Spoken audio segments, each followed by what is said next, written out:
Hey, welcome to Graphic Policy Television, GPTV. Now we got a review of a comic that, is not tied to any new releases. It's been out for a little while, but with Black Panther coming up in theaters this week, I thought it would be great to maybe go over the various trades that have been released for the brand new Black Panther series that have been running for, a decent time at this point. So this is the first volume of the series. This is A Nation Under Our Feet, Book 1 of Black Panther, the reboot, restart, whatever you want to call it, from Marvel Comics. This collects the 2016 series, issues 1 through 4. It's by Ta-Nehisi Coates, Brian Stelfreeze, and Laura Martin. And then it's also got classic first appearance of Black Panther from Fantastic Four, number 52, back in 1961.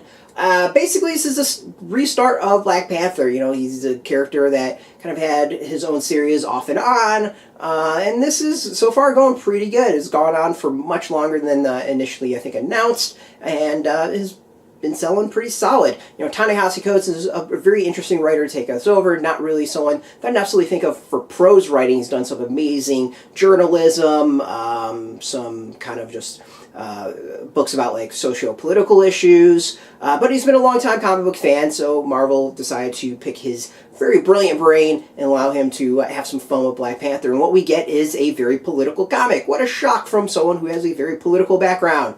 So basically, for those who don't know, Wakanda's been kind of beat to shit up to this point. They've had invasions from Namor, Black Order.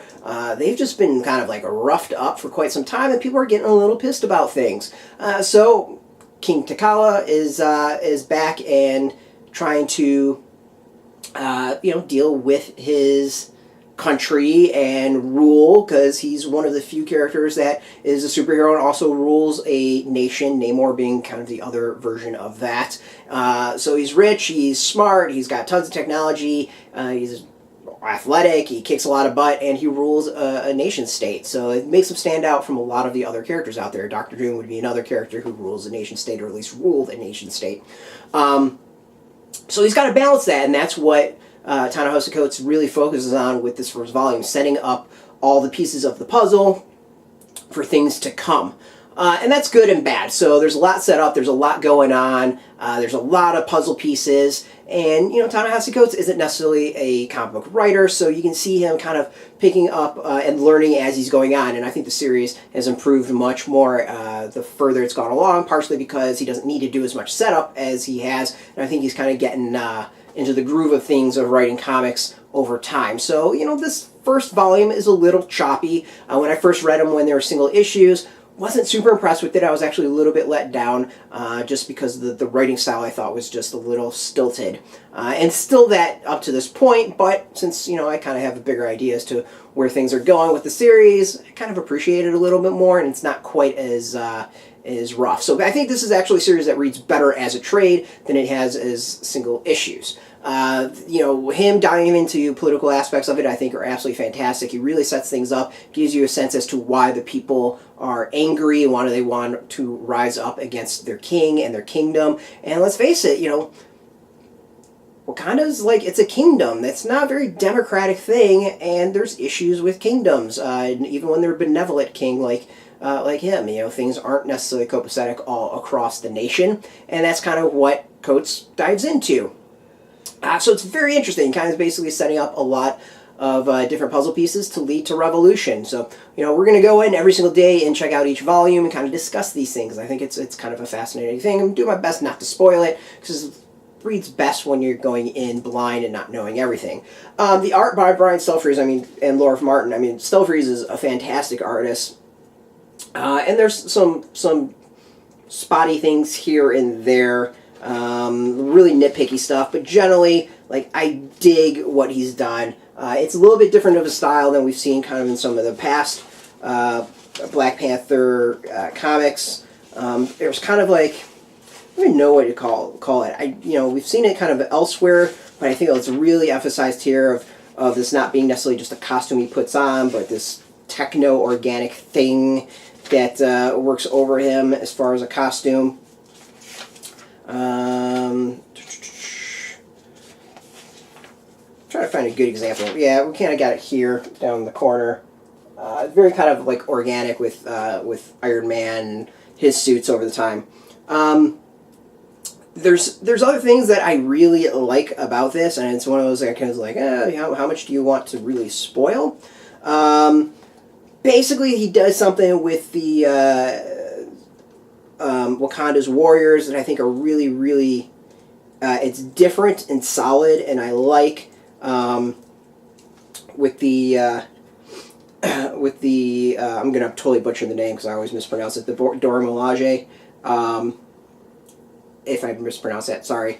But there's a love interest in there, and normally they're really kick-ass women warriors. There's a love interest that brews between two of them that I think is excellent. Exploring homosexuality in black community, which I think is great. Also used to just explore just the agency of women in African communities and black communities as a whole. Awesome to see as well. So there's some really interesting directions he's gone. Of course, we're going to talk about that more as things go on. This is just a very interesting thing, is that there is a lot set up here. There's a lot of discontent in Wakanda, and I kind of like what's there. And there's different levels of discontent. You've got women who've been subjugated in parts of the country that are being liberated, want democracy, want a say. Then you've got others who just don't like the rule of their king and claim that they want it for the people, which never really goes for the people. So you can go check this out. It's obviously in stores now. There's a lot of extra stuff that I think is cool. I've already mentioned that there is the original debut of Black Panther way back in Fantastic Four. We got tons of variant comics covers in here. They've got a nice little chronology for those who are getting into Black Panther and want to learn more. Let's see what else. There is more here that I thought was actually really cool. We get some development pages, which I always think are really neat to see. So overall, like this is a solid introduction. If you want to get into Black Panther, you're going to see the film this weekend, and want to start somewhere in comics, I think this is actually a pretty solid place to start. You're going to get into the modern Black Panther. You can always go back and read some of the stuff in the past, but this is the ongoing series. So, once you're done with the various trades that are out, you can start catching up on monthly and enjoying your monthly comic habit.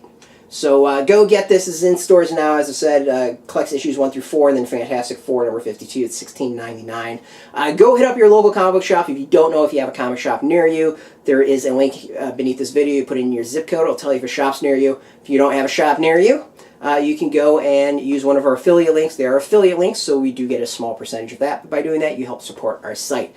As always, I want to thank you for watching our videos. And, by doing that, you help support us, period. Now, if you're into Marvel, if you're into Black Panther, if you're into comics in general, you can hit us up every single day at graphicpolicy.com. We're on Twitter, Facebook, YouTube, Tumblr, all at Graphic Policy, keeping it nice and consistent. Until next time, keep reading those comics, make them by Marvel, and keep it geeky. Hey, thanks for watching the previous video from Graphic Policy Television. Just by watching, you help support our site. Thank you so much. Now, if you're watching these videos, you probably care about geeky things like movies, television, comic books, toys, games, video games, you name it. You can go and subscribe right now to our YouTube channel to stay in touch and catch all the new videos, or check out our website at graphicpolicy.com. There's a nice link on this end of the video. But as always, thank you for watching. Keep on rocking and keep it geeky.